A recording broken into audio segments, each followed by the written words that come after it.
Hello everyone, Assalamu alaikum. Welcome back to English with Shofi. Today I will talk about the sounds, the pronunciation. আজকে আমি আপনাদেরকে শেখাবো ইংরেজি আপনার British English প্রনাউন্সিয়েশনগুলা। আমাদেরকে ব্রিটিশ ইংলিশ যদি আপনারা শিখতে চান তাহলে আপনাদেরকে সর্বপ্রথম প্রনাউন্সিয়েশনগুলো ঠিক রাখতে হবে। আপনি প্রনাউন্সিয়েশন যদি ঠিক না রাখেন তাহলে আপনার ব্রিটিশ ইংলিশ বলা না বলা একই হলো। তো সেজন্য আগে সর্বপ্রথম প্রত্যেকটা অক্ষরের উচ্চারণকে সঠিক করা লাগবে। আমরা শুরু করছি।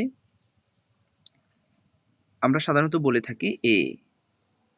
আমি শুধু কয়টা সাউন্ডকে আমি ক্লিয়ার করব যেগুলো একটু বেশি গুরুত্বপূর্ণ সেগুলো। আমরা বলে থাকি এ।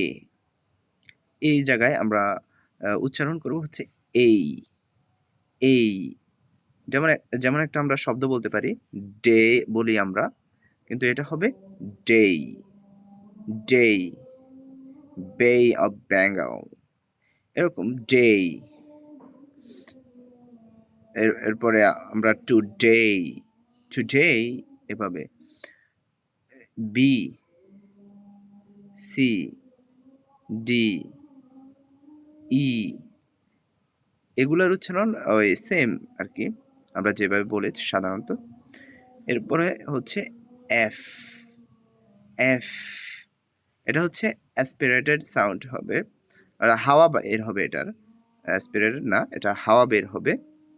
আপনার দাঁত, উপরের দাঁতগুলো হচ্ছে জিহ্বার উপরের দাঁতগুলো আপনার ঠোঁটের মাঝখানে স্পর্শ করবে। এফ।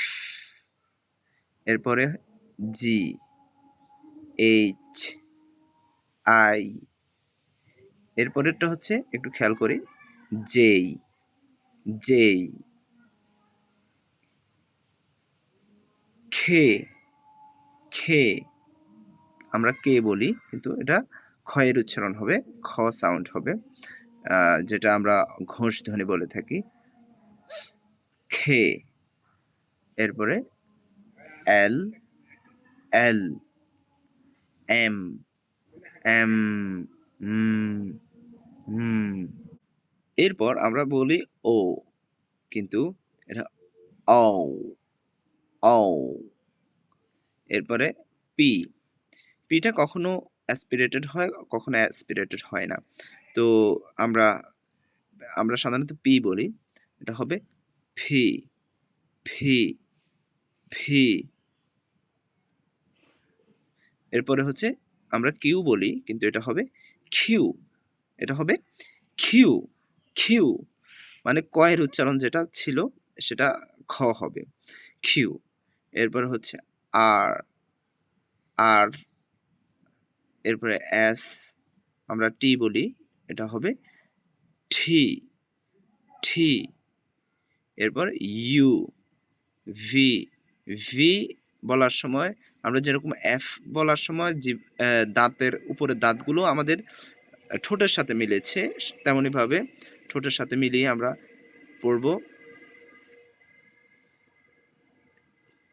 V, V.